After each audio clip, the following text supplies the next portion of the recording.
Diseminasi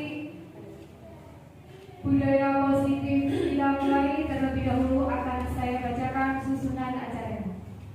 Susunan acara dalam rangka diseminasi pemahaman dan pengalaman dalam penerapan budaya positif 24 Juli 2023. Pertama, pembukaan. 2. Menyanyikan lagu Indonesia Raya. 3. Sambutan kepala sekolah. 4. Doa. 5. Diseminasi budaya positif. 6. Umpan balik. Dan 7. penutup. Para hadirin yang berbahagia, untuk mengefisienkan waktu kita, marilah kita buka acara hari ini dengan bacaan basmalah bersama-sama. Bismillahirrahmanirrahim. Mudah-mudahan dengan dibacakannya basmalah, acara hari ini dapat berjalan dengan lancar, tidak ada halangan suatu apapun. Amin Allahumma amin. Acara yang kedua yaitu menyanyikan lagu Indonesia Raya yang akan dipandu oleh Ibu Ria Rahmawati. Hadirin dipersilahkan untuk berdiri.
Beserta diseminasi budaya positif. Pertama, marilah kita panjatkan puji syukur kepada Allah Subhanahu wa taala yang telah melimpahkan rahmat serta karunia-Nya kepada kita semua, sehingga di pagi yang cerah ini kita masih diberi nikmat sehat, bisa melaksanakan aktivitas seperti biasa. Salawat dan salam semoga selalu tercurah kepada junjungan kita Nabi Agung Muhammad sallallahu alaihi wasallam yang akan kita nantikan syafaatnya kelak di yaumul akhir. Beserta diseminasi yang saya hormati, kegiatan yang dilakukan oleh calon guru penggerak yang ada di SD kami, saya selaku pribadi dan atas nama teman-teman sangat mendukung dan mensupport, memotivasi, karena rangkaian kegiatan yang ada di guru penggerak ini sangat-sangat bermanfaat, banyak manfaat yang bisa kita ambil. Apalagi dengan kegiatan diseminasi budaya positif yang nantinya teman-teman peserta diseminasi di sini akan paham apa sih budaya positif itu, sehingga diharapkan nanti setelah teman-teman atau peserta diseminasi memperoleh gambaran dari budaya positif, nanti bisa diterapkan dalam pembelajaran atau dalam kegiatan kita sehari-hari di sekolah. Terus juga kami juga menantikan untuk Bu Fitri selaku calon penggerak angkatan 8, kami menantikan lagi untuk inovasi-inovasi lagi terkait dengan pembelajaran atau dengan pengelolaan sekolah. Monggo untuk bisa besok lagi untuk ada kegiatan lagi seperti ini yang tentunya akan membawa manfaat. Dan untuk peserta monggo bisa untuk diikuti acara hari ini dengan hikmat, sehingga nanti bisa mendatangkan manfaat buat kita semua. Dan untuk Bu Fitri, sukses selalu untuk kegiatan-kegiatan yang sangat positif ini. Monggo untuk teman-teman yang lain untuk bisa mendukung dan mengikuti jejak beliau. Kiranya hanya itu yang bisa saya sampaikan. Apabila ada tutur kata saya yang kurang berkenan, saya mohon maaf yang setulus-tulusnya. Akhir kata, Assalamualaikum warahmatullahi wabarakatuh.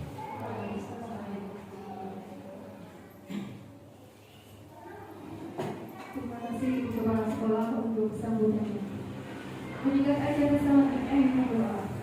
Doa yang akan dipimpin oleh Bapak Khalid Fauzi SPD. Kepadanya disilakan.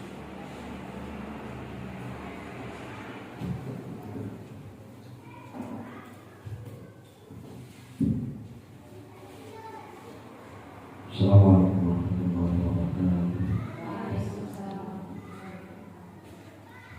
Mari kita bersama-sama kita berdoa bersama-sama, semoga kita senantiasa diberikan pertolongan Allah, diberikan keberkahan yang selalu diberikan kepada kita. Al-Fatihah.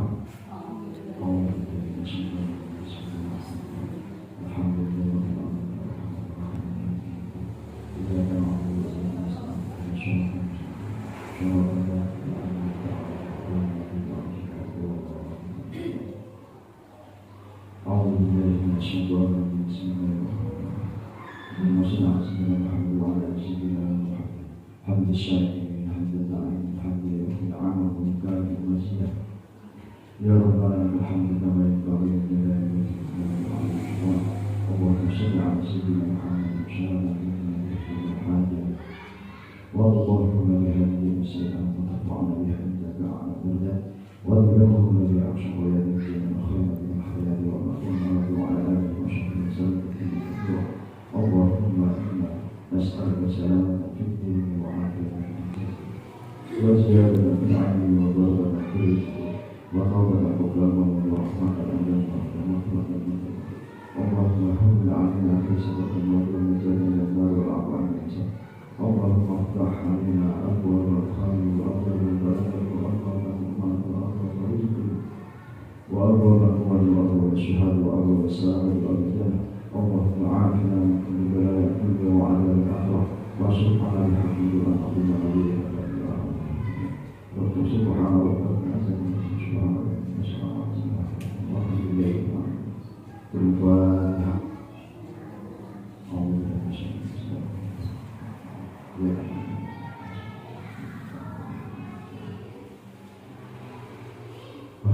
Assalamualaikum warahmatullahi wabarakatuh.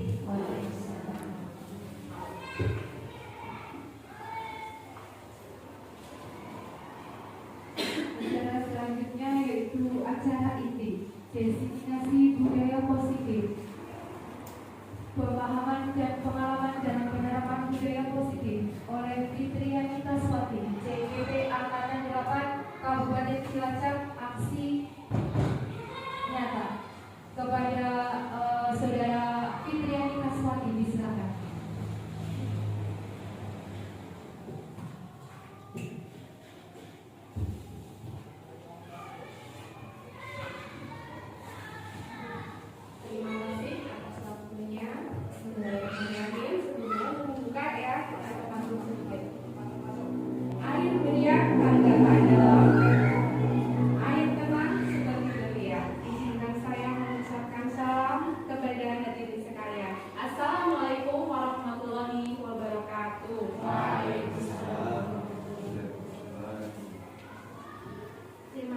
kepada Ibu Kepala Sekolah SMP Panesia 01 Ibu Galih yang menyanyi atas diberikannya kesempatan saya untuk memaparkan diseminasi pemahaman tentang budaya positif di SMP ini.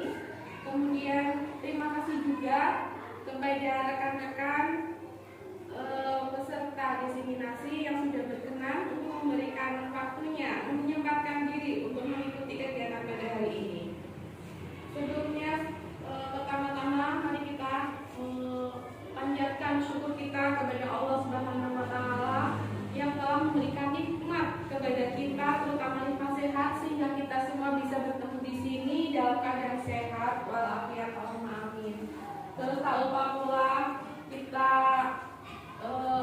anturkan ya kepada junjungan kita Nabi Muhammad SAW yang senantiasa kita nanti-nantikan syafatnya kalau dia yaumul qiyamah. Allahumma amin. Baik, di sini saya akan menyampaikan aksi nyata di modul di pendidikan berpenggerak ini ada di modul 1.4 ya, tentang budaya positif, yaitu diseminasi pemahaman dan pengalaman dalam penerapan budaya positif. Sebelumnya mohon maaf, bukannya saya di sini mau menggurui ya, karena sama-sama saya juga di sini masih dalam tahap belajar. Tapi karena memang ada tuntutan yang harus saya sebagai calon guru penggerak untuk menyampaikan diseminasi ini, jadi saya bersama-sama rekan-rekan semuanya belajar untuk menyampaikan apa yang ada di dalam modul tentang budaya positif yang setelah 1 bulan ini saya pelajari. Perkenalkan, saya sendiri calon guru penggerak angkatan 8 dari Kabupaten Cilacap, Fitri Kaswati. Kemudian ada fasilitator saya yaitu Ibu Sri India Astuti, beliau dari Solo. Terus ada pengajar praktik Bu Eli Anugrah, beliau dari Cilacap. Tujuan pendidikan di sini menurut Ki Hajar Dewantoro, tujuan pendidikan yaitu menuntun segala kodrat yang ada pada anak-anak agar mereka dapat mencapai keselamatan dan kebahagiaan yang setinggi-tingginya, baik sebagai manusia maupun anggota masyarakat. Ki Hajar Dewantoro juga mengibaratkan peran peserta didik sebagai seorang petani atau tukang kebun, sedangkan anak-anak sebagai biji tumbuhan yang disemai dan sekolahan itu sebagai lahannya, untuk lahan pertaniannya. Nah, untuk mewujudkan semua itu, maka perlu adanya penerapan budaya positif di sekolah. Budaya positif di sekolah ini yaitu nilai-nilai dan kebiasaan-kebiasaan di sekolah yang berpihak pada peserta didik, agar mereka dapat berkembang menjadi pribadi yang kritis, penuh hormat, dan bertanggung jawab. Nah, di sini ada contoh-contoh budaya positif yang sudah kita lakukan di sekolah kita ya, yaitu budaya positif di sekolah. Budaya positif di sekolah adalah nilai dan kebiasaan bagi sekolah yang berpihak pada murid untuk menumbuhkan karakter murid agar mereka itu dapat berkembang menjadi pribadi yang lebih kritis, lebih mandiri, penuh hormat, dan bertanggung jawab sesuai dengan pelajaran Pancasila. Karena sekarang ini ya, untuk anak-anak di era sekarang ini mungkin hampir semua tempat pendidikan penanaman karakternya itu masih kurang ya. Ada anggap gurunya kepada orang yang lebih tua tidak kurang, bisa ketemu sama bapak ibu guru, atau misalnya ngelihat bapak ibu guru, anak pak guru, anak bu guru. Kalau ada pak guru raut, pak guru teka, seperti itu. Jadi anggap gurunya itu masih kurang kayak gitu loh. Makanya di sini kita bersama-sama untuk menerapkan atau lebih tepatnya lebih menggerakkan hati anak untuk lebih menanamkan nilai-nilai kesopanan di lingkungan sekolah maupun di masyarakat ya. Nah, contoh budaya positif yang sudah dilaksanakan di sekolah kami, di sekolah kita. Yang pertama, pembiasaan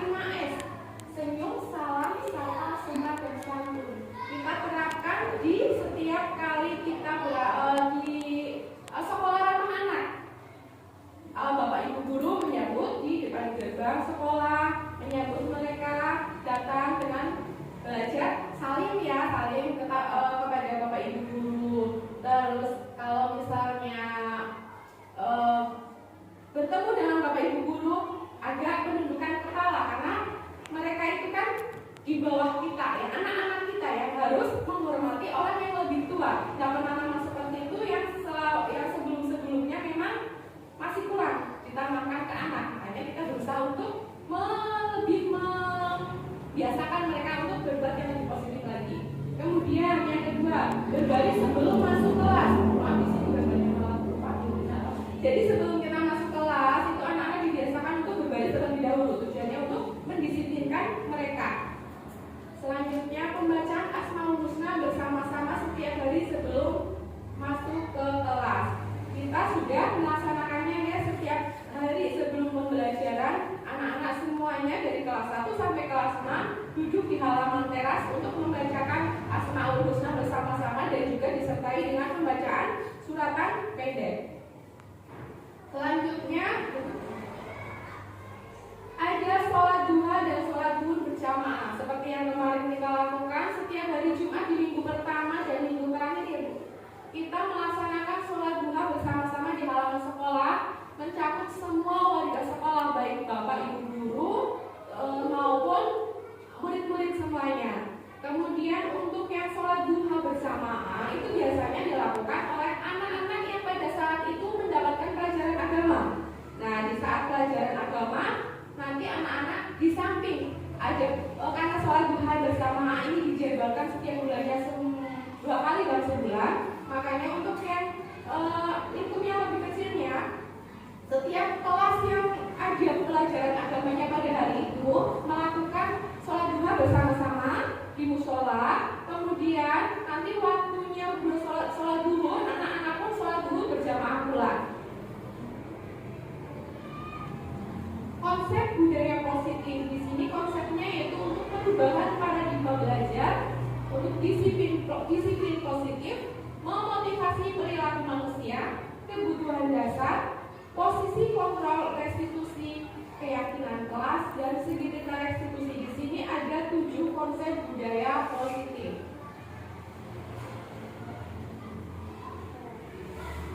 Yang pertama perubahan paradigma belajar. Untuk membangun budaya yang positif, sekolah itu perlu menyediakan lingkungan yang positif pula.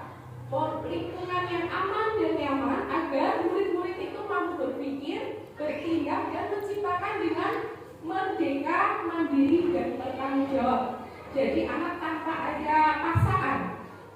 Kemudian disiplin sangat berkaitan dengan kontrol guru terhadap siswanya. Nah, pertanyaan di sini, apakah A membuka kepalanya atau tidak? Berikan alasannya.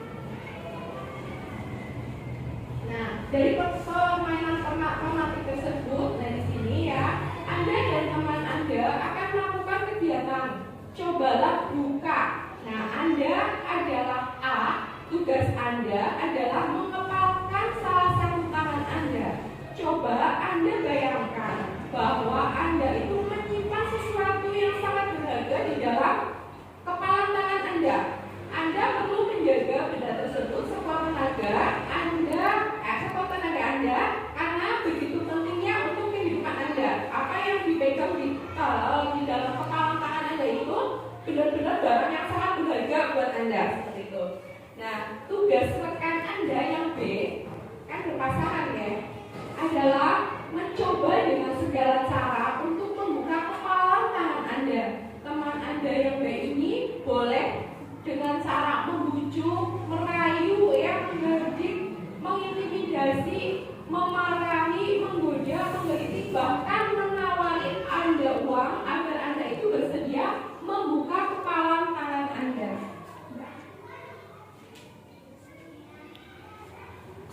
Bandingkan jawaban Anda.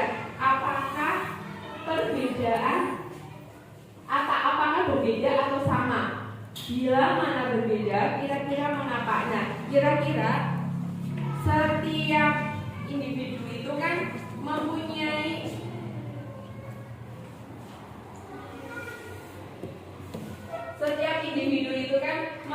keyakinan sendiri-sendiri. Apa yang ada di dalam kepala tangan saya ini boleh dikasih tahu ke orang lain atau tidak. Kalau misalnya benar-benar pribadi, nggak boleh ada orang lain yang tahu, otomatis apa yang ada di kepala tangan kita tak bakalan kita kasih tahu ke ada di dalam kepala tangan kita itu boleh dikasih tahu bukan hal yang rahasia, pasti kita akan membuka kepala tangan kita tersebut. Nah, apakah Anda atau B membukanya tangan Anda? Mengapa? Apa alasan Anda atau D membuka kepala tangan Anda? Yang pertama. Yang kedua, pertanyaan kedua, apakah Anda atau B menutup kepala tangan Anda? Mengapa? Apa alasan Anda atau B tetap menutup kepala tangan Anda? Kemudian pertanyaan yang ketiga, dalam kegiatan ini sesungguhnya siapa yang memegang kendali atau kontrol untuk membuka atau menutup kepala tangan? Nah, otomatis yang akan membuka atau menutup kepala tangan kita ya kita sendiri ya. Jadi kita sendiri yang memegang kendali atau kontrol atas kepala tangan kita. Apakah kita membuka atau menutup kepala tangan kita itu tergantung pada diri kita masing-masing sesuai dengan kebutuhan dasar kita pada saat itu. Menurut teori kontrol dari William Glasser, yaitu yang pertama ilusi guru itu mengontrol murid. Yang kedua, ilusi bahwa semua penguatan positif efektif dan bermanfaat. Yang ketiga, ilusi bahwa kritik dan membuat orang merasa bersalah dapat menguatkan karakter. Dan yang keempat, ilusi bahwa orang dewasa memiliki hak untuk memaksa. Aku misalnya nggak itu ya, beberapa miskonsepsi tentang makna teori kontrol menurut William Glasser dalam kontrol teori. Yang pertama, ilusi guru mengontrol murid. Pada dasarnya, kita itu tidak akan memaksa murid untuk berbuat sesuatu jikalau murid tersebut memilih untuk tidak melakukannya. Walaupun tampaknya itu guru sedang mengontrol perilaku murid, hal demikian terjadi karena murid sedang mengizinkan dirinya dikontrol. Saat itu bentuk kontrol guru menjadi kebutuhan dasar yang ada pada murid tersebut ya. Teori kontrol menyatakan bahwa semua perilaku memiliki tujuan, bahkan perilaku yang tidak sesuai. Bahkan perilaku yang tidak sesuai. Yang kedua, ilusi bahwa semua penguatan positif, efektif dan bermanfaat. Penguatan positif dan bujukan adalah bentuk-bentuk kontrol, segala usaha untuk mempengaruhi murid agar mengulangi suatu perilaku tertentu adalah suatu usaha untuk mengontrol murid tersebut. Dalam jangka waktu tertentu, kemungkinan murid tersebut akan menyadarinya dan mencoba untuk menolak bujukan kita, atau bisa jadi murid tersebut menjadi tergantung pada pendapat sang guru untuk berusaha. Yang selanjutnya yang C, ilusi bahwa kritik dan membuat orang merasa bersalah dapat menguatkan karakter. Di sini menggunakan kritik dan rasa bersalah untuk mengontrol murid menuju pada identitas gagal. Karena belajar untuk merasa buruk tentang diri mereka. Mereka mengembangkan dialog diri yang negatif. Kadang-kala sulit bagi guru untuk mengidentifikasi bahwa mereka itu sedang melakukan perilaku ini, karena seringkali guru cukup menggunakan suara halus untuk menyampaikan pesan negatif. Yang selanjutnya yang D, yaitu ilusi bahwa orang dewasa memiliki hak untuk memaksa. Banyak orang dewasa yang percaya bahwa mereka itu memiliki tanggung jawab untuk membuat murid-muridnya berbuat hal-hal tertentu. Adapun yang dilakukan dapat diterima selama ada sebuah kemajuan berdasarkan sebuah pengukuran kinerja. Pada saat itu, orang dewasa akan menyadari bahwa perilaku memaksa tidak akan efektif untuk jangka waktu yang panjang dan sebuah hubungan permusuhan akan terbentuk.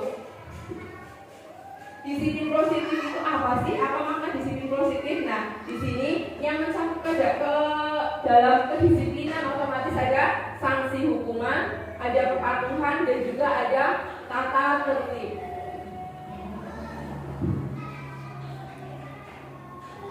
Apa sih itu makna disiplin? Ada yang tahu apa sih makna disiplin?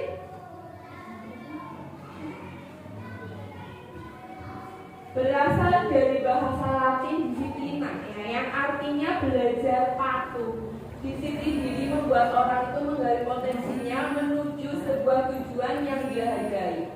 Namun dalam budaya kita, makna kata disiplin telah berubah menjadi sesuatu yang dilakukan seseorang kepada orang lain untuk mendapatkan kepatuhan.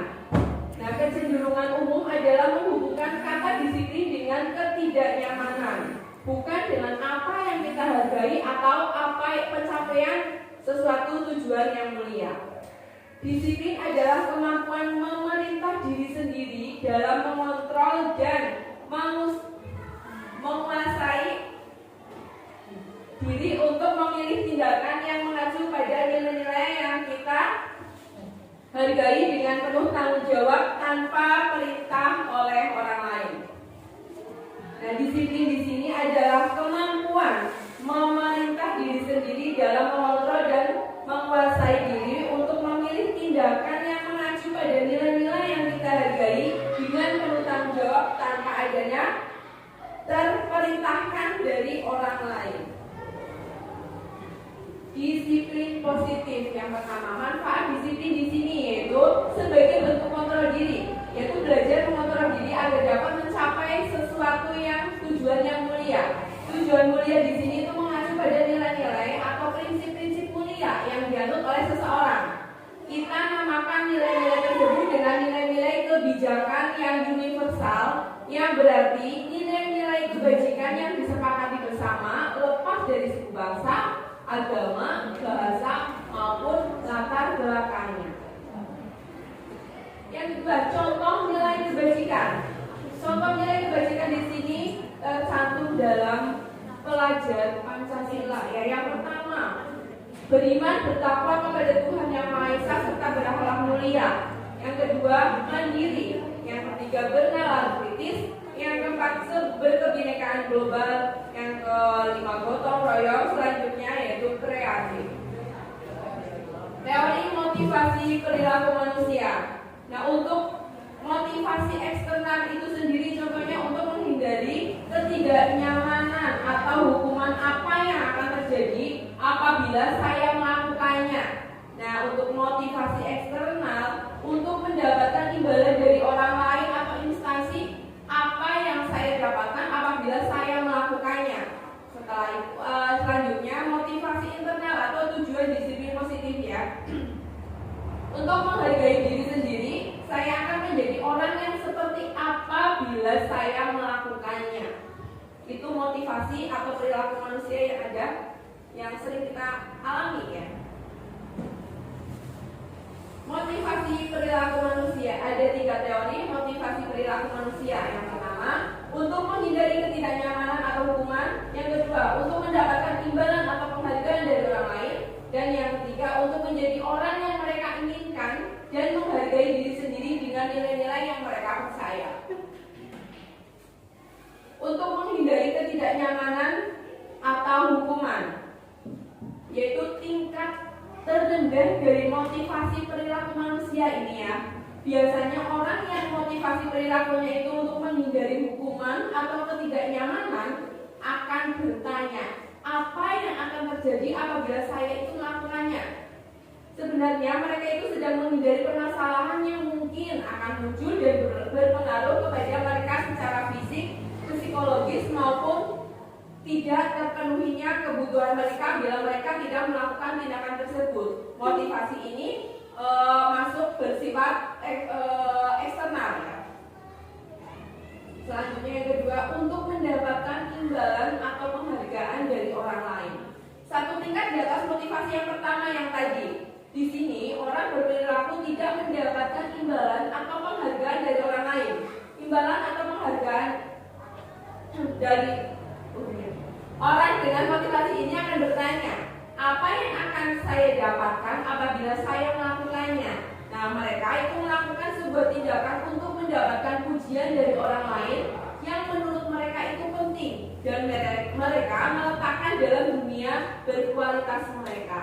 Mereka juga melakukan sesuatu untuk mendapatkan hadiah, pengakuan, ataupun imbalan. Motivasi ini bersifat eksternal juga. Yang ketiga, untuk menjadi orang yang mereka inginkan dan menghargai diri sendiri dengan nilai-nilai yang mereka percaya. Orang dengan motivasi ini akan bertanya, akan menjadi orang yang seperti apakah bila saya melakukannya? Mereka melakukan sesuatu karena nilai-nilai mereka yakini dan hargai, dan mereka melakukan karena mereka ingin menjadi orang yang melakukan nilai-nilai yang mereka yakini tersebut. Ini adalah motivasi yang akan membuat seseorang itu memiliki disiplin positif, karena motivasi berperilakunya itu bersifat internal, bukan eksternal, benar-benar dari dalam hati kita, tanpa ada paksaan, tanpa ada dorongan, benar-benar murni karena saya kepingin, seperti itu ya. Misalnya aku kepingin menjadi juara kelas, itu benar-benar karena saya kepingin mengasah kemampuan saya, bukan karena saya menjadi juara kelas karena ingin mendapatkan hadiah atau pujian ataupun penghargaan. Hubungan antara hukuman dan konsekuensi. Hukuman di sini yaitu hukuman bersifat tidak terencana atau tiba-tiba. Murid tidak tahu apa yang akan terjadi dan tidak dilipatkan. Hukuman bersifat satu arah dari pihak guru yang memberikan, dan murid hanya menerima suatu hukuman tanpa melalui suatu kesepakatan atau pengarahan dari pihak guru, baik sebelum atau sesudahnya. Hukuman yang diberikan bisa berupa fisik maupun psikis.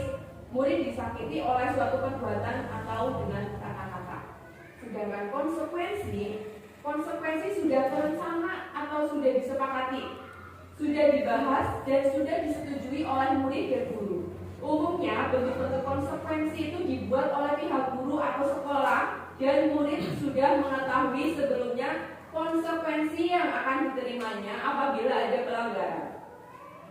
Pada konsekuensi ini, murid tetap dibuat tidak nyaman untuk jangka waktu pendek.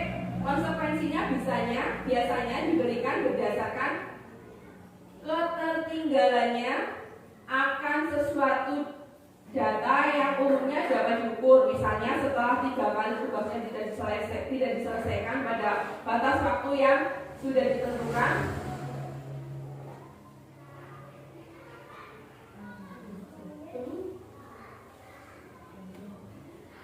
tugasnya tidak diselesaikan pada batas waktu yang diberikan, atau murid melakukan kegiatan di luar kegiatan pembelajaran, misalnya mengobrol, maka murid tersebut akan kehilangan waktu bermain dan harus menyelesaikan tugasnya. Itu konsekuensinya.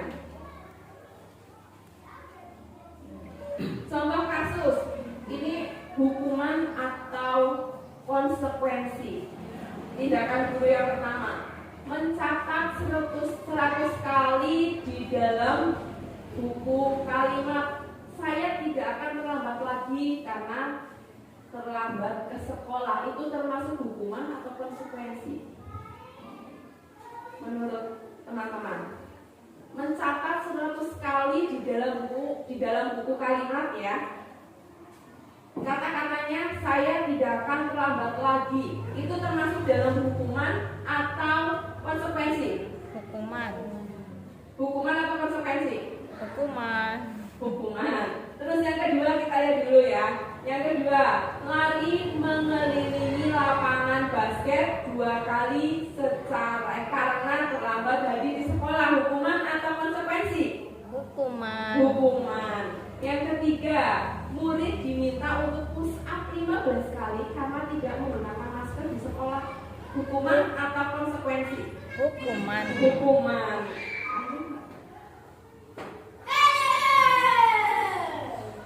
Terus yang selanjutnya yang keempat, menggantikan kertas tugas teman yang telah dicoret-coret. Hukuman atau konsekuensi?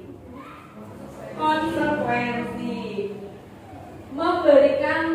Membersihkan tumpahan air di meja tulis karena tersenggol pada saat belajar. Hukuman atau konsekuensi?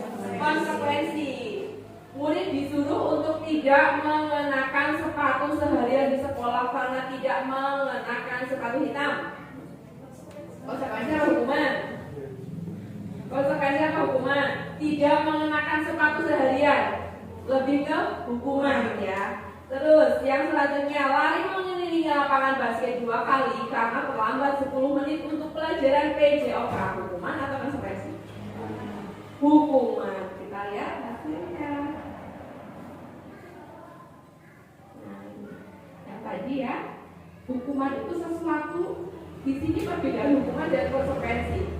Hukuman di sini yaitu sesuatu yang menyakitkan dan harus terjadi, sedangkan konsekuensi sesuatu harus terjadi dengan konsekuensi yang logis ya. Yang kedua, hukuman itu membuat anak sakit.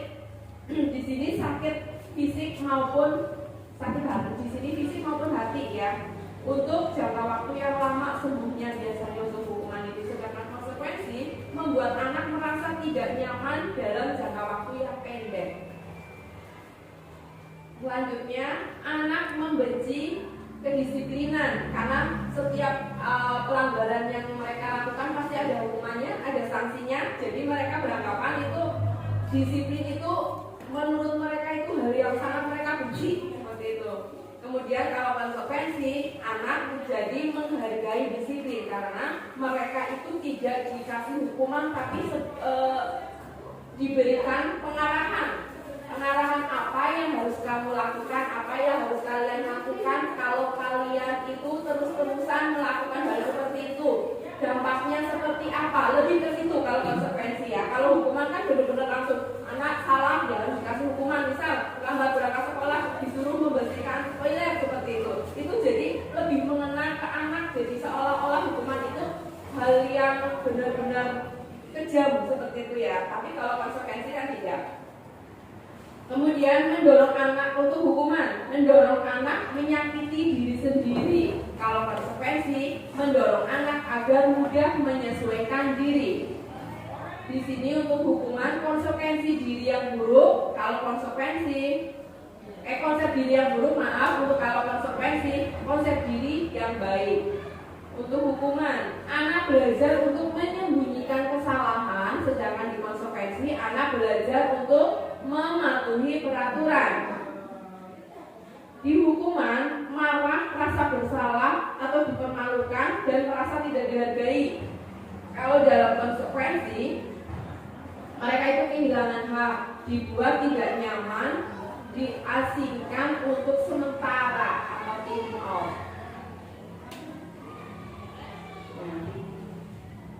Dihukum oleh penghargaan. Ini termasuk penghargaan yang tidak efektif ya. Suatu penghargaan adalah suatu benda atau peristiwa yang diinginkan, yang dibuat dengan persyaratan. Hanya jika Anda melakukan hal ini, maka Anda akan mendapatkan penghargaan yang diinginkan. Jika saya mengharapkan suatu penghargaan dan tidak mendapatkannya, maka saya akan kecewa dan berkecil hati, serta kemungkinan lain kali saya tidak akan berusaha untuk lebih keras yang sebelumnya. Yang kedua, penghargaan merusak hubungan. Ketika seseorang itu diberi penghargaan atau dipuji di depan orang banyak, maka yang lain itu akan merasa iri. Dan sebagian dari mereka akan tidak menyukai orang yang diberikan penghargaan tersebut. Bisa dibilang mungkin mereka beranggapan pilih kasih atau seperti itu ya.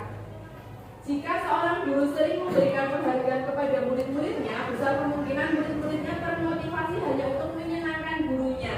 Mereka tidak akan bersikap jujur kepada guru tersebut. Penghargaan menciptakan persaingan di dalam kelas dan persaingan itu akan menciptakan kecemasan ya. Menimbulkan kecemburuan sosial. Yang selanjutnya, penghargaan mengurangi ketepatan. Dalam sebuah percobaan, sekelompok anak laki-laki berusia 9 tahun diminta untuk melihat gambar-gambar wajah yang ditampilkan di layar, dan mereka harus memberitahukan jika wajah-wajah tersebut sama atau berbeda. Nah, gambar-gambar tersebut itu hampir sama. Beberapa dari mereka diberi pertanyaan dalam bentuk uang, email-emailnya uang. Pada saat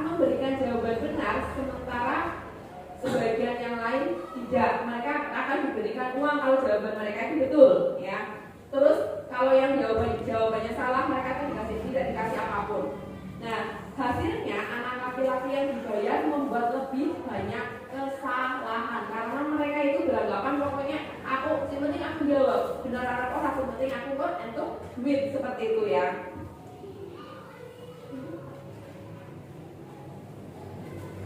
Penghargaan itu akan menurunkan kualitas. Di sini pengamatan dilakukan pada sekelompok mahasiswa atau mahasiswi yang sedang kerja praktik di sebuah surat kabar universitas. Saat itu mereka sedang belajar menuliskan sebuah artikel tentang sebuah judul berita utama. Seiring waktu, mahasiswa atau mahasiswi tersebut itu semakin mampu bekerja dengan cepat. Kemudian ada beberapa mahasiswa dan mahasiswi yang dibayar untuk setiap judul berita utama yang mereka mampu hasilkan. Dan setelah beberapa lama, mahasiswa atau mahasiswi itu yang dibayar ini, yang maksudnya hasil kinerjanya itu berhenti berkembang. Mereka yang tidak menerima bayaran terus berupaya mengasah diri menjadi lebih baik. Jadi mereka yang mendapatkan imbalan itu beranggapanlah aku dibayar ini, aku cara kasarannya itu aku udah mendapatkan kontrak, gitu loh. Aku selalunya dibutuhkan, artikel yang saya buat selalunya dibutuhkan dan saya mendapatkan komisi tanpa memperhatikan apakah yang mereka buat itu bermanfaat yang lebih atau cuma sekedar yang penting aku membuat artikel seperti itu. Nah akhirnya mahasiswa lain yang tidak terjaring atau yang tidak diambil artikelnya itu berusaha sekuat tenaga. Aku harus berusaha membuat artikel yang bagus. Aku harus sekuat tenaga membuat artikel yang kira-kiranya bisa bermanfaat dan nantinya bisa diambil untuk bisa diterapkan di surat kabar tersebut. Jadi motivasi mereka itu lebih tinggi dibanding yang sudah secara bahasanya itu taken kontrak katanya. Nah itu motivasinya lebih tinggi yang belum mendapatkan kesempatan untuk artikelnya dimuat di majalah dibanding yang sudah. Selanjutnya penghargaan mematikan kreativitas. Murid-murid diminta berpikir mengenai hadiah atau penghargaan yang bisa mereka dapatkan bila berhasil menulis sebuah puisi. Kreativitas kelompok murid-murid ini menjadi berkurang dibandingkan dengan yang tidak diberitahukan tentang hadiah yang bisa mereka terima. Penelitian menunjukkan bahwa pekerjaan seni atau sebuah penulisan cerita menjadi kurang efektif bila dijanjikan suatu hadiah atau suatu penghargaan. Penghargaan bersifat menghukum. Mereka itu tidak mendapatkan penghargaan apabila mereka itu beranggapan penghargaan itu hanya hukuman. Misalnya dengan sistem ranking, mereka yang mendapatkan ranking akan merasa bangga, sedangkan mereka yang tidak mendapatkan ranking itu merasa paling dihukum karena wah aku ranking, aku seolah-olah tidak berharga di mata bapak ibu guru atau kemampuan saya itu rendah. Jadi punya pemikiran seperti itu. Nah, yang keempat ya, kebutuhan dasar manusia. Seluruh tindakan manusia memiliki tujuan tertentu. Semua yang kita lakukan adalah usaha terbaik kita untuk mendapatkan apa yang kita inginkan. Ketika kita mendapatkan apa yang kita inginkan, sebetulnya saat itu kita sedang memenuhi satu atau lebih dari satu kebutuhan dasar kita. Di sini ada 5 kebutuhan dasar manusia. Yang pertama, kebutuhan untuk bertahan hidup. Yang kedua, kebutuhan kasih sayang dan merasa diterima. Yang ketiga, kebebasan. Yang keempat, kebutuhan kesenangan. Dan yang kelima, kebutuhan penguasaan. Yang kebutuhan yang pertama, kebutuhan bertahan hidup adalah suatu kebutuhan yang bersifat fisiologis untuk bertahan hidup, misalnya kesehatan, rumah, dan makan. Bisa dibilang ini kebutuhan primer ya. Kebutuhan biologis sebagai bagian dari proses reproduksi termasuk kebutuhan untuk tetap bertahan hidup. Komponen psikologis pada kebutuhan ini meliputi kebutuhan akan perasaan aman. Yang kedua, kebutuhan kasih sayang dan rasa diterima atau kebutuhan untuk diterima ya. Dalam kebutuhan ini dan 3 kebutuhan berikutnya adalah kebutuhan psikologis. Kebutuhan untuk disayangi dan diterima meliputi kebutuhan akan hubungan dan koneksi sosial, kebutuhan untuk memberi dan menerima kasih sayang, dan kebutuhan untuk merasa menjadi bagian dari suatu kelompok. Kebutuhan ini juga meliputi keinginan untuk tetap terhubung dengan orang lain seperti teman, keluarga, pasangan hidup, teman kerja, binatang peliharaan, dan kelompok di mana kita bergabung. Anak-anak yang memiliki kebutuhan dasar kasih sayang dan rasa diterima yang tinggi biasanya ingin disukai dan diterima oleh lingkungan. Mereka juga akrab dengan orang tuanya. Biasanya mereka belajar karena suka pada gurunya. Bagi mereka, teman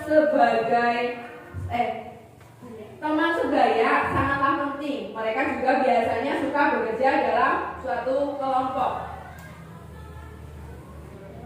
Selanjutnya, kebutuhan penguasaan atau kebutuhan pengakuan atas kemampuannya, apa yang mereka mampu, apa yang mereka miliki. Kebutuhan ini berhubungan dengan kekuatan untuk mencapai sesuatu, menjadi kompeten, menjadi terampil, diakui atas prestasi dan keterampilan kita, didengarkan, dan memiliki rasa harga diri. Kebutuhan ini meliputi keinginan untuk dianggap berharga, bisa membuat perbedaan, bisa membuat pencapaian kompeten, diakui, dihormati. Ini meliputi self-esteem dan keinginan untuk meninggalkan pengaruh. Anak-anak yang memiliki kebutuhan dasar akan penguasaan yang tinggi biasanya selalu ingin menjadi pemimpin. Mereka juga suka mengamati sebelum mencoba hal-hal yang baru dan merasa kecewa bila melakukan kesalahannya. Mereka juga biasanya rapi dan sistematik dan selalu ingin mencapai untuk menjadi yang terbaik dan yang lebih baik daripada yang lainnya. Selanjutnya, kebutuhan kebebasan atau kebutuhan akan pilihan. Kebutuhan untuk bebas adalah kebutuhan akan kemandirian, otonomi, memiliki pilihan, dan mampu mengendalikan arah hidup seseorang. Anak-anak dengan kebutuhan kebebasan yang tinggi menginginkan pilihan. Mereka perlu banyak bergerak, suka mencoba-coba, tidak terlalu terpengaruh orang lain, dan senang mencoba hal-hal yang baru yang menurut mereka itu lebih menarik. Selanjutnya, kebutuhan kesenangan atau kebutuhan untuk merasa senang. Kebutuhan akan kesenangan adalah kebutuhan untuk mencari kesenangan, bermain, dan tertawa. Bayangkan hidup tanpa kenikmatan apapun, betapa menyedihkannya, apa tidak? Geser menghubungkan kebutuhan akan kesenangan dengan belajar. Semua hewan dengan tingkat intelijensi tinggi seperti anjing, lumba-lumba, primata itu termasuk hewan yang mempunyai intelijensi tinggi yang gampang sekali kita bimbing. Ya, apa yang kita arahkan mereka pasti selalu mengikutinya. Saat mereka bermain, mereka mempelajari keterampilan hidup yang penting. Nah, manusia tidak berbeda. Anak-anak dengan kebutuhan dasar kesenangan yang tinggi biasanya ingin menikmati apa yang dilakukan. Mereka juga bisa berkonsentrasi tinggi saat mengerjakan hal yang disenangi. Mereka suka permainan dan suka mengoleksi barang-barang, suka bergurau, suka melucu, dan juga menggemaskan. Biasanya setiap sekolahan, setiap kelas pasti ada anak-anak yang seperti itu. Bahkan saat mereka itu bertingkah laku buruk pun mereka masih terlihat lucu. Biasanya ada ya anak-anak yang punya karakter seperti itu. Padahal itu hal-hal yang nyebelin, tapi karena udah bawaannya mimiknya lucu atau gimana, jadi hal yang nyebelin itu bukan hal yang jadi mereka itu enggak, malah justru mereka jadi ketawa, jadi bahan lelucon seperti itu. Nah, selanjutnya itu restitusi. Apa sih itu restitusi? Di sini restitusi adalah proses menciptakan kondisi bagi murid untuk memperbaiki kesalahan mereka, sehingga mereka bisa kembali pada kelompok mereka dengan karakter yang terkuat. Restitusi juga merupakan proses kolaboratif yang mengajarkan murid untuk mencari solusi untuk memecahkan masalah mereka dan membantu murid berpikir tentang orang seperti apa yang ingin menjadi tujuan mulia ya, dan bagaimana mereka harus memperlakukan orang lain. Restitusi posisi kontrol guru. Jan Jason dalam bukunya Restructuring School Discipline di tahun 1998 mengemukakan ada 5 posisi kontrol guru. Yang pertama, posisi kontrolnya sebagai penghukum, yang kedua sebagai pembuat merasa bersalah, yang ketiga sebagai teman, yang keempat sebagai pemantau, dan yang kelima sebagai manajer. Nah, posisi kontrol yang pertama, posisi kontrol guru sebagai penghukum. Seorang penghukum bisa menggunakan hukuman fisik maupun verbal, misalnya dengan cara menyindir atau menghardik. Guru-guru yang menerapkan posisi menghukum akan berkata, patuhi aturan saya, awas kalau tidak. Nah, kamu selalu saja salah, pasti selalu yang terakhir selesainya, bisa dalam mengerjakan tugasnya. Terlambat lagi, pasti terlambat lagi, selalu yang terlambat. Kapan bisa datang tepat waktu? Nah, dengan pertanyaan-pernyataan yang seperti itu, hasilnya memungkinkan murid itu menjadi marah dan mendendam atau bersifat agresif. Bisa jadi sesudah kembali duduk, murid tersebut itu akan mencoret-coret bukunya atau meja tulisnya. Lebih buruk lagi, sepulang sekolah, murid melihat motor atau mobil bapak ibunya ini untuk yang orang yang lebih dewasa ya, yang anak-anak yang kelas menengah atas, akan menggores kendaraan tersebut dengan paku. Kalau anak-anak kecil mungkin belum diperbolehkan ya untuk memegang barang-barang tajam dan benda tajam, mungkin masih disingkirkan sama orang tua. Ini cenderung untuk anak yang sudah tingkatan yang lebih tinggi lagi. Yang kedua, posisi kontrol guru sebagai pembuat rasa bersalah. Pada posisi ini biasanya guru akan bersuara lebih lembut. Pembuat rasa bersalah akan menggunakan keheningan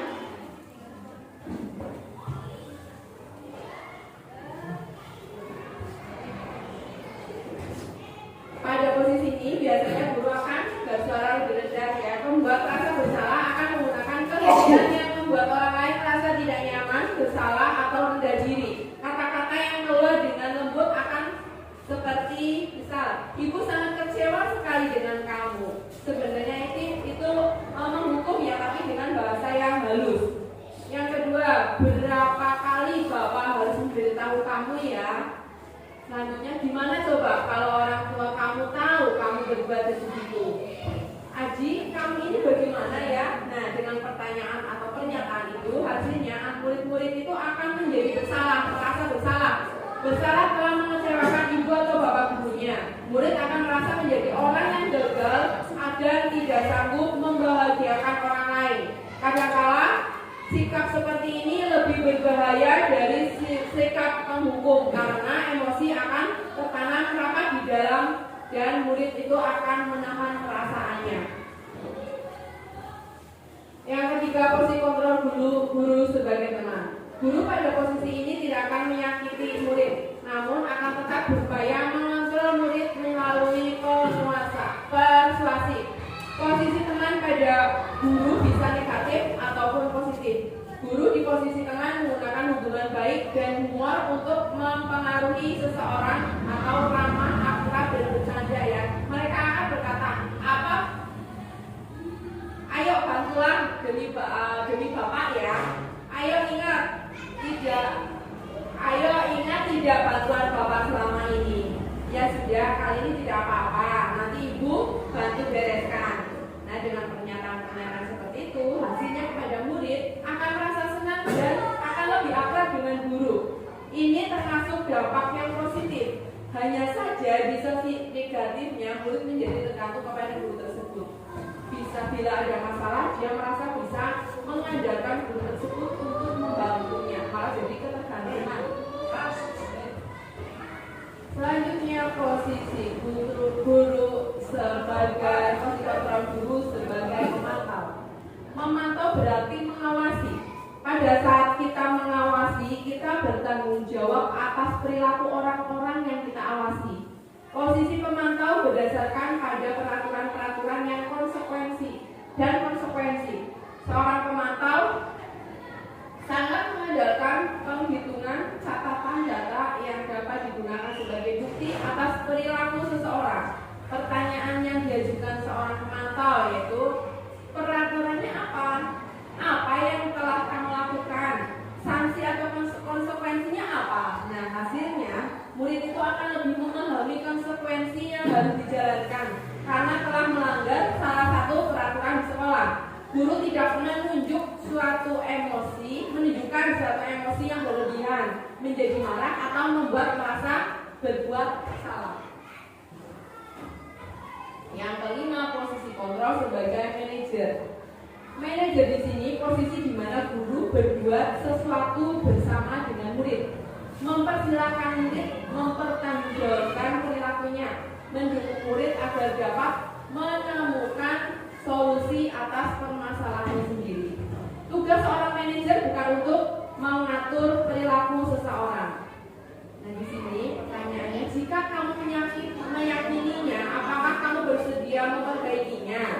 Jika kamu memperbaiki ini, hal ini menunjukkan apa tentang dirimu? Apa rencana kamu untuk memperbaiki hal ini?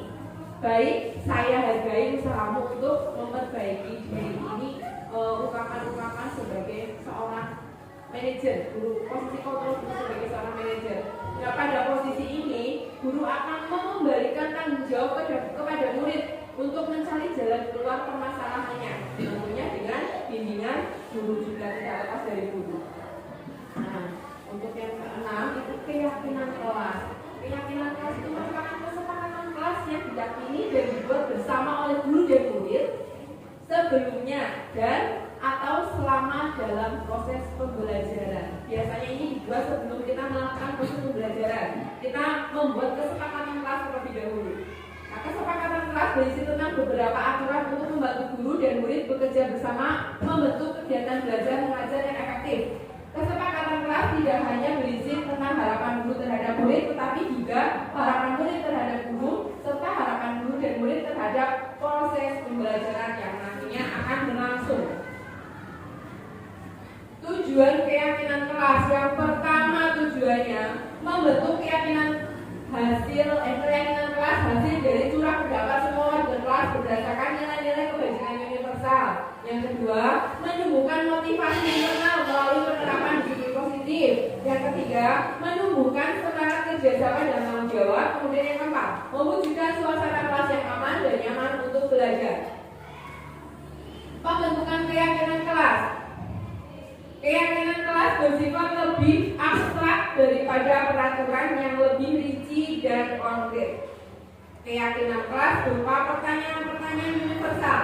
Pertanyaan keyakinan kelas senantiasa dibuat dalam bentuk positif.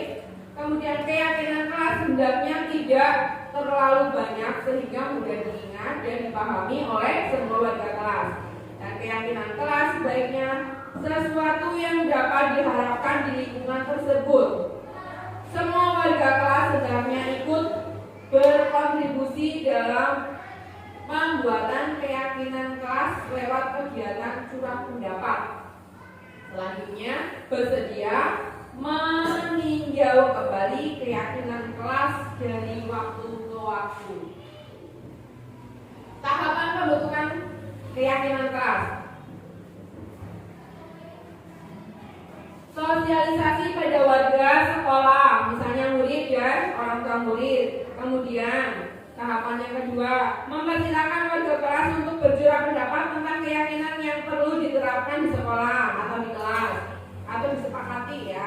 Kemudian mencatat semua masukan-masukan para murid atau warga sekolah di papan tulis atau di kertas kecil, stick note ya. Kemudian ditempel di kertas besar di mana semua anggota kelas atau warga sekolah bisa melihat hasil curah pendapat tersebut.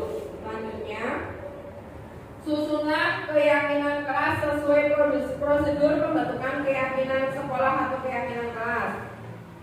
Gantilah kalimat-kalimat dalam bentuk negatif menjadi kalimat positif. Kalimat negatif jangan, misalnya ya, jangan terlambat datang ke sekolah, itu contohnya ya. Kalimat positifnya datang ke sekolah tepat waktu. Tinjau kembali daftar curah pendapat yang sudah dicatat. Anda mungkin akan mendapati bahwa pernyataan yang tertulis di sana masih banyak yang berupa peraturan-peraturan. Selanjutnya, ajak warga sekolah atau murid-murid untuk menentukan nilai kebajikan atau keyakinan yang dituju dari peraturan tersebut. tahapan pembentukan keyakinan kelas. Di sini tinjau ulang keyakinan sekolah atau kelas secara bersama-sama. Seharusnya setelah beberapa peraturan telah disatukan menjadi beberapa keyakinan, maka jumlah butir pernyataan keyakinan dan akan berkurang. Sebaiknya keyakinan sekolah atau keyakinan kelas tidak terlalu banyak, bisa berkisar antara 3 sampai 7 prinsip keyakinannya. Bila mana terlalu banyak, maka warga kelas akan sulit mengingatnya dan akibatnya sulit juga untuk dijalankan atau diterapkan. Selanjutnya, setelah keyakinan sekolah atau kebiasaan kelas selesai dibuat, maka semua warga kelas dipersilakan meninjau ulang dan menyetujuinya dengan menandatangani keyakinan sekolah atau keyakinan kelas tersebut, termasuk guru dan warga sekolah ataupun murid-muridnya ya. Selanjutnya, keyakinan sekolah atau keyakinan kelas selanjutnya bisa diletakkan di dinding kelas atau di tempat yang mudah dilihat oleh semua warga kelas, biar mereka bisa melihat, bisa membacanya.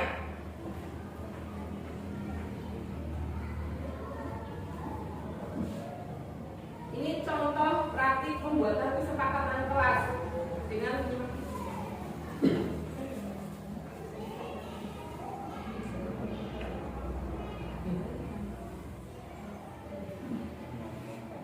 praktek pembuatan kesepakatan kelas yang kemarin saya ikuti.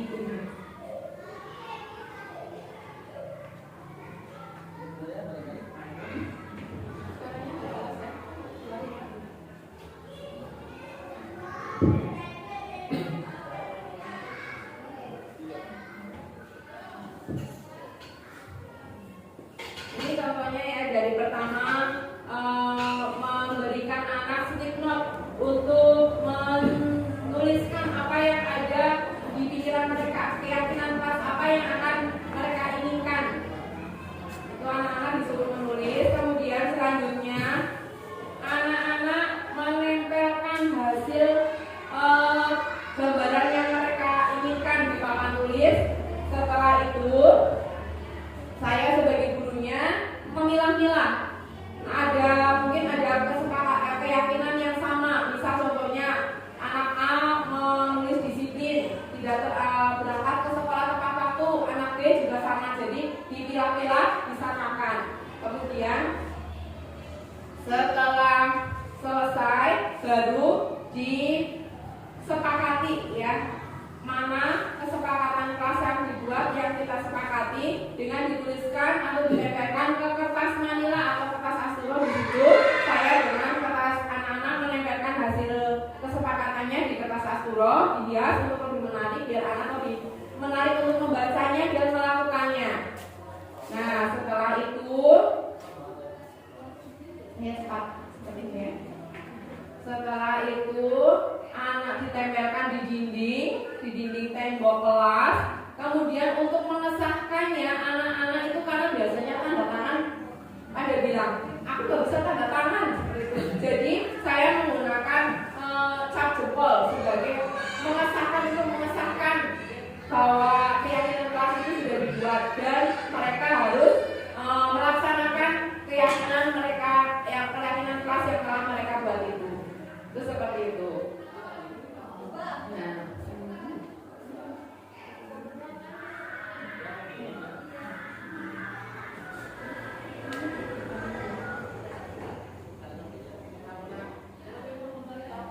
selanjutnya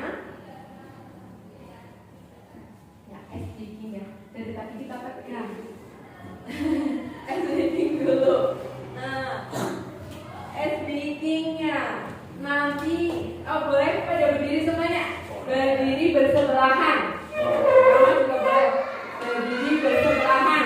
Pokoknya semuanya bersebelahan. Yang di depan sebelahan, ini kan sebelahan sama di sini atau di mana? Yang mana sebelahan. Nah gitu. Bentar ya.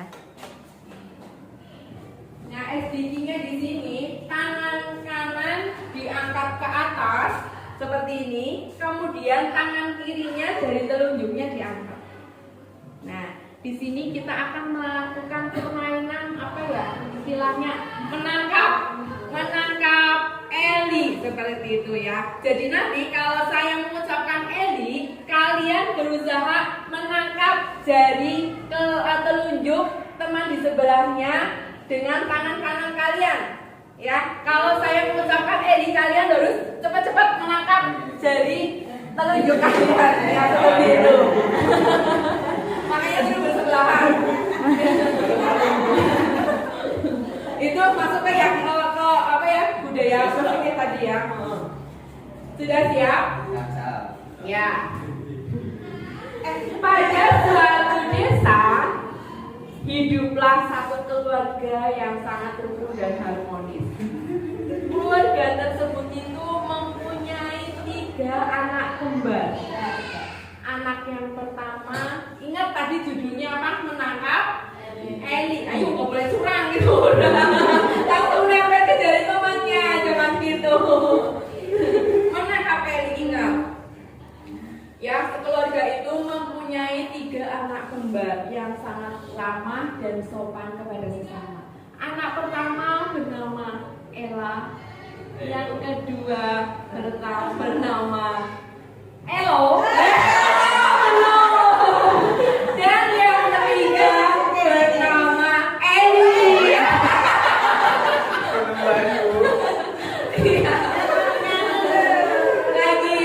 Lagi. Terus ada. Lanjut ya. Ini kan jauh. Keluarga itu dikenal keluarga yang sangat harmonis tadi ya.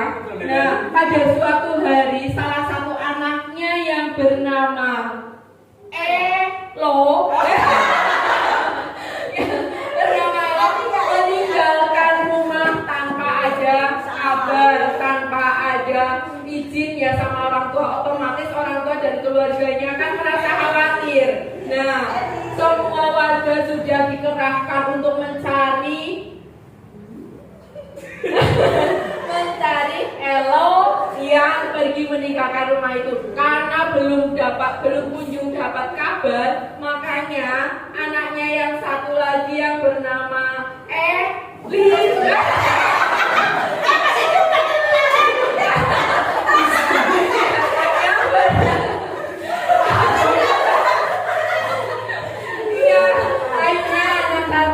salah satu anaknya yang bernama Eli itu ikut terjun ke lapangan ya untuk mencari saudaranya yang hilang tersebut. Sudah cukup lah ya. Kita cukup sukses ya. Ya, terima kasih. Ya, sampai bisa disambing ya, disambing itu diminum seretnya di yang dihidangkan seadanya boleh dinikmati. Sambil menikmati snack, lanjut ya, biar cepat. Nah, kita lanjut ke materi selanjutnya tentang segitiga restitusi. Restitusi adalah proses menciptakan kondisi bagi murid untuk memperbaiki kesalahan mereka sehingga mereka bisa kembali pada kelompok mereka dengan karakter yang lebih kuat. Nah, sisi-sisi segitiga restitusi itu yang pertama menstabilkan identitas, yang kedua validasi tindakan yang salah, dan yang ketiga menanyakan keyakinan. Untuk segitiga restitusi yang pertama yaitu menstabilkan identitas. Bagian dasar dari segitiga bertujuan untuk mengubah identitas anak dari seorang yang gagal karena melakukan kesalahan menjadi orang yang sukses. Anak yang melanggar peraturan karena sedang mencari perhatian adalah anak yang sedang mengalami kegagalan. Dia mencoba untuk memenuhi kebutuhan dasarnya namun ada bantuan. Kalau kita mengkritik dia, maka kita akan tetap membuatnya dalam posisi gagal. Kalau kita ingin menjadi reflektif, maka kita harus meyakinkan si anak tersebut dengan cara menggunakan kalimat berikut. Berbuat salah itu tidak apa-apa. Kemudian tidak ada manusia yang sempurna. Yang ketiga, saya juga pernah melakukan kesalahan seperti itu. Ada lagi kalimat kita bisa menyelesaikan ini. Selanjutnya, bapak atau ibu tidak tertarik mencari siapa yang salah, Tapi Bapak dan Ibu ingin mencari solusinya. Selanjutnya, kamu berhak merasa begitu. Nah, kalimat yang terakhir itu, apakah kamu sedang menjadi teman yang baik buat diri kamu sendiri? Nah, di sini untuk posisi kontrol yang kedua yaitu restitusi yang kedua yaitu validasi tindakan yang salah. Setiap tindakan kita dilakukan dengan suatu tujuan, yaitu memenuhi kebutuhan dasar. Kalau kita memahami kebutuhan dasar apa yang mendasari sebuah tindakan, kita akan bisa menemukan cara-cara paling efektif untuk memenuhi kebutuhan tersebut. Seorang guru yang memahami teori kontrol pasti akan mengubah pandangannya dari teori stimulus responsif ke cara berpikir proaktif yang mengenali tujuan dari setiap tindakan. Kalimatnya, padahal kamu bisa melakukan yang lebih buruk dari ini ya. Yang kedua, kamu pasti punya alasan mengapa melakukan hal itu. Yang ketiga, kamu patut bangga pada dirimu sendiri karena kamu telah melindungi suatu yang penting buatmu. Selanjutnya, kamu boleh mempertahankan sikap itu, tapi kamu harus menambahkan sikap yang baru. Nah, validasi tindakan yang ketiga itu menanyakan keyakinan. Teori kontrol menyatakan bahwa kita pada dasarnya termotivasi secara internal. Ketika identitas sukses telah tercapai di langkah 1 dan tingkah laku yang salah telah divalidasi di langkah 2, maka anak akan siap untuk dihubungkan dengan nilai-nilai yang dia percaya dan berpindah menjadi orang yang dia inginkan. Pertanyaan-pertanyaan yang menghubungkan keyakinan anak dengan keyakinan kelas atau keluarga. Yang pertama, apa yang kita percaya sebagai kelas itu, kelas atau keluarga? Apa nilai-nilai umum yang kita telah sepakati? Apa bayangan kita tentang kelas yang ideal? Kamu mau jadi orang yang seperti apa nantinya? Nah, di sini ada contoh praktek penerapan segitiga restitusi videonya. Sekilas ya.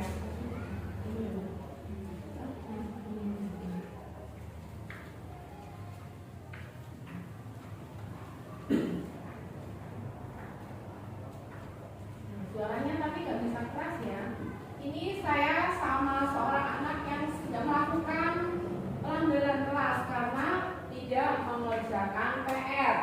Di sini saya tidak memarahi, tapi saya hanya memberikan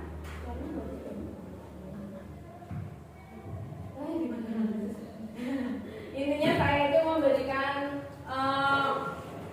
penguatan ke anak bahwa kesalahan yang dia lakukan itu sebenarnya bisa dia perbaiki dengan cara misalnya karena ini alasan tidak mengerjakan PR karena terlalu malam menonton televisi, akhirnya sampai lupa terlalu asik menonton TV, akhirnya lupa kalau dia itu ada PR, tidak mengerjakan PR. Nah, setelah itu bangunnya kesiangan, buru-buru, akhirnya PR-nya pun tidak dikerjakan seperti itu. Nah, saya di sini memberikan ya. Intinya anak jangan sampai mengulangi ya, dan diberikan penguatan, terus diberikan jadi apa yang harus dia lakukan untuk kedepannya supaya itu bisa lebih baik lagi, tidak mengulangi lagi seperti itu ya. Intinya seperti itu untuk praktek penerapan segitiga restitusinya.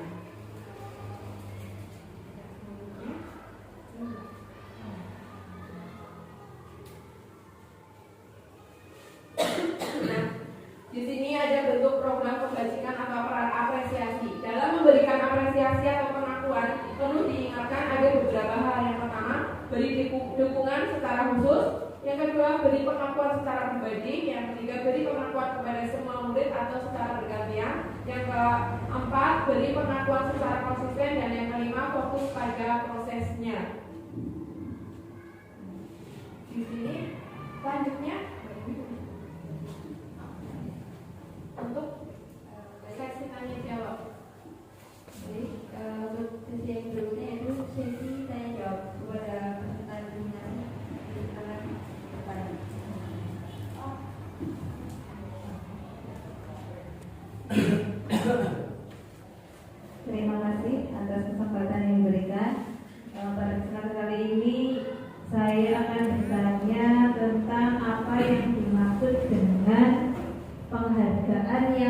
efektif. Terima kasih. Ada lagi? Izin bertanya, bagaimana cara menerapkan budaya positif di sekolah? Terima kasih. Saya akan mencoba untuk menjawabnya ya. Yang pertama pertanyaan dari Ibu Alma. Apa tadi ya? Apa maksud dari penghargaan yang tidak efektif? Seperti tadi sudah dijelaskan tadi dari awal ya. Penghargaan yang tidak efektif. Sebenarnya penghargaan itu sesuatu benda atau sesuatu yang kita inginkan ya. Tapi di sini penghargaan yang tidak efektif atau kurang efektif. Maksudnya di sini itu hukuman ya, setara penghargaan yang setara dengan hukuman, di mana ketika kita sudah melakukan suatu usaha itu dengan bersungguh-sungguh, dengan maksimal, tetapi sesuai dengan sekuat tenaga, sekuat kemampuan kita, tetapi tidak mendapatkan penghargaan itu, tiba-tiba itu kita itu gagal untuk mendapatkan penghargaan itu, maka bagaimana perasaan kita coba sebagai pribadi diri kita sendiri? Kita udah berusaha sekuat tenaga, berusaha untuk mendapatkan penghargaan. Kembali lagi tadi, aku ingin bisa karena ingin mendapatkan penghargaan, suatu penghargaan seperti itu. Bagaimana perasaannya? Udah berjuang, berusaha sekuat tenaga, tapi ternyata tidak mendapatkan penghargaan. Bagaimana perasaan kita? Kecewa kan ya, pasti otomatis. Nah, di sini ini jadi penghargaan di sini dalam arti kita mendapatkan penghargaan bukan karena dari keinginan kita untuk aku lebih ingin menjadi yang lebih baik, tapi karena aku berusaha untuk berubah karena ingin mendapatkan suatu pujian atau suatu penghargaan, atau bisa berupa kayak piala mungkin, berupa piagam atau medali seperti itu loh. Jadi hukuman di sini itu jadi kurang efektif, penghargaan di sini kurang efektif karena mereka itu beranggapan aku mendapatkan penghargaan karena aku mendapatkan penghargaan karena aku ingin dihargai seperti itu loh, bukan karena ingin merubah diri untuk menjadi lebih baik lagi seperti itu. Itu Mama. Ya, kemudian untuk pertanyaan kedua dari Mbak Nur Raini, bagaimana cara menerapkan budaya positif di sekolah? Di sini upaya dalam menerapkan budaya positif di sekolah yang berpihak pada murid sebenarnya ya ini lebih cenderung kita itu sekolah berpihak pada murid. Diawali dengan membentuk lingkungan kelas yang mendukung terciptanya budaya positif, yaitu dengan cara apa? Menyusun tadi kesepakatan kelas. Jadi kesepakatan kelas yang mereka buat itu benar-benar karena mereka yang menginginkan, mereka yang membuat seperti itu.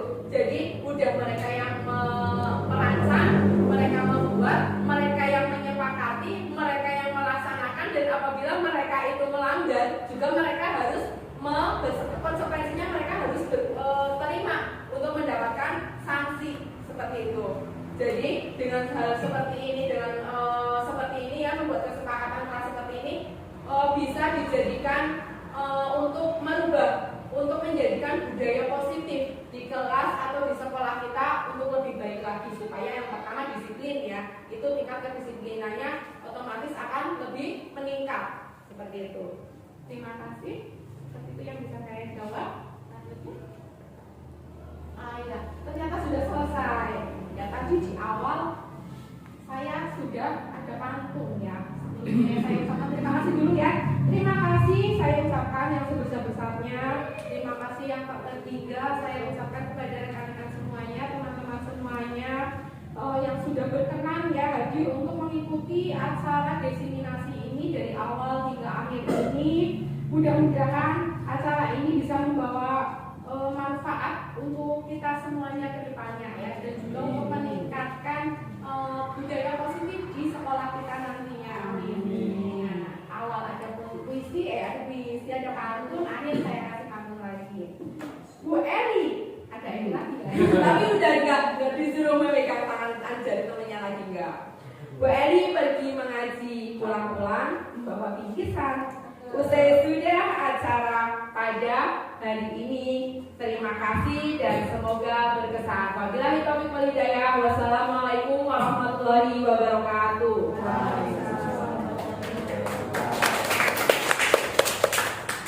Bikin apa ya?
Tidak boleh apa? Tidak boleh tidak boleh bilang yang kasar. Terus kalau misalnya ketemu bapak ibu guru, menyapa dengan sopan, salim ya. Kalau lewat depan bapak ibu guru, pakai tata krama, menundukkan kepala sambil menyapa seperti itu ya. Terus sama teman-teman juga nggak boleh, ya nggak boleh. Pokoknya kita harus saling menghargai, menghormati ya. Kalau misalnya temannya lagi mengerjakan, kamu udah selesai, kalian nggak boleh mengganggu. Iya itu. Terus lagi berpakaian rapi sesuai aturan sekolah, setuju? Kalau hari Senin harus pakai pakaian merah putih lengkap, harus berdasi, harus pakai topi, sapu, kaos kaki putih, sepatu hitam. Oh kalau ada yang tidak mematuhi aturan, ada yang tidak memakai topi, misal kalian sepakat itu nantinya akan mendapatkan sanksinya. Sepakat akan mendapatkan sanksi? Iya sepakat. Oke kita sepakati berpakaian rapi sesuai aturan sekolah. Terus selanjutnya mengerjakan tugas dan PR. Nah ini kadang ada yang lupa buku tadi malam aku sudah tadi malam aku habis dari rumah gue lupa nggak mengerjakan PR. Padahal itu sudah menjadi kewajiban kalian.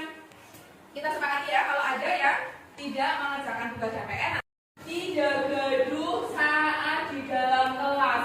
Nek sudah mulai di dalam kelas, kalian harus memperhatikan bapak ibu guru menjelaskan materi yang sedang disampaikan. Kalian tidak boleh bercanda sama teman, ngobrol sama teman, harus fokus memperhatikan bapak ibu guru yang sedang mengajar. Lanjut, membuat surat izin jika tidak masuk. Membuat surat izin jika tidak masuk sekolah. Kalau kalian mau tidak masuk sekolah, kalian harus memberitahu bapak ibu guru ya, terutama ibu guru. Bu, maaf hari ini saya tidak berangkat sekolah karena tidak enak badan, atau misalnya ada kepentingan keluarga yang benar-benar mendesak, misal ya. Seperti itu, jangan asal nggak berangkat ya. Izinnya nggak berangkatnya hari ini, izinnya ntar malam. Kan nggak berlaku, sudah terlanjur di alfa. Nggak boleh seperti itu ya. Terus selanjutnya tidak boleh mencontek saat ruangan. Kalian harus percaya diri, tidak boleh menyontek ya. Kalian percaya diri, kemampuan kalian seberapa sih ya untuk mengetes kemampuan kalian. Nah selanjutnya menjaga kebersihan ini paling penting. Jadi kalau kelas kita bersih, maka belajar kita pun akan menjadi lebih nyaman. Nah, ini kesepakatan yang sudah kita sepakati. Kalian semuanya setuju? Baik, untuk lebih memperindah nanti hasilnya, Bu Fitri akan menuliskan di kertas yang lainnya. Stop.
Kesepakatan kita kan udah jadi ya, kita tengok di sini yang mudah kita lihat. Yuk dibantu masak. Selanjutnya kalian nanti ambil satu-satu ya. Kalian cap jempol kalian, jempolnya kalian tempelin ya dari paling boleh. Nah, silahkan gimana bebas. Jangan di situ.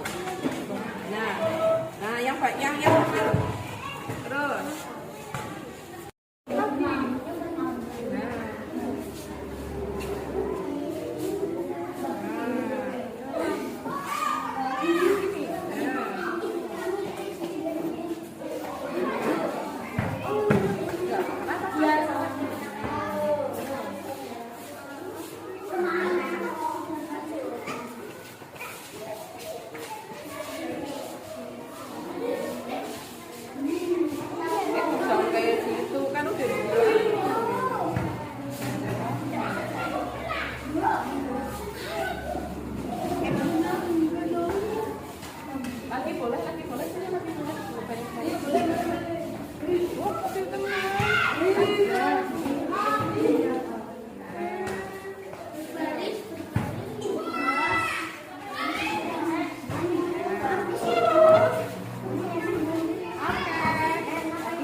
Assalamualaikum warahmatullahi wabarakatuh. Saya Galistio Mulyani, Kepala Sekolah SD Negeri Panisian 01.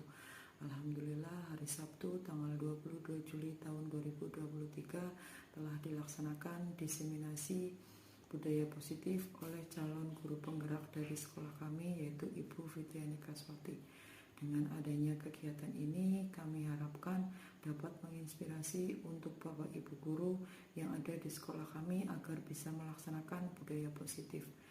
Dan juga semoga ke depan akan membawa perubahan di sekolah kami, khususnya tentang budaya positif. Sukses selalu untuk Ibu Fitriani Kaswati, dan sekian dari saya dan terima kasih. Assalamualaikum warahmatullahi wabarakatuh.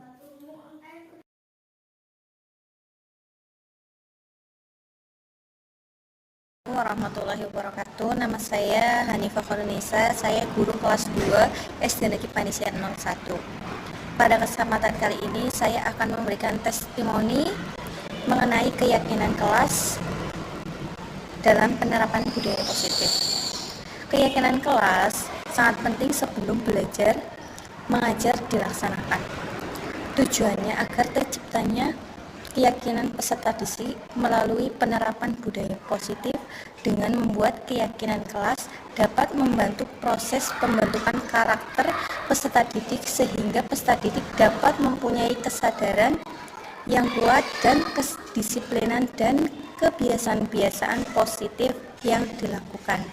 Dengan membuat keyakinan kelas dan sosialisasi yang sudah diterapkan oleh Ibu Fitriani Kaswati dengan calon guru penggerak yang telah menggerakkan ekosistem positif di sekolahan dapat memberikan kesadaran peserta didik akan kebiasaan-kebiasaan positif dan terciptanya budaya positif. Saya berharap semoga budaya positif berjalan secara efektif dan dapat memberikan kesadaran terhadap diri anak. Cukup sekian testimoni dari saya. Wassalamualaikum warahmatullahi wabarakatuh.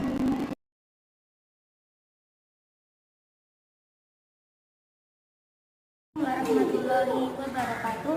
Perkenalkan, nama saya Alika Naila Putri. Saya murid kelas 4 SD Negeri Panisian 01. Saya dan teman-teman diajak oleh Bu Fitri untuk membuat keyakinan kelas.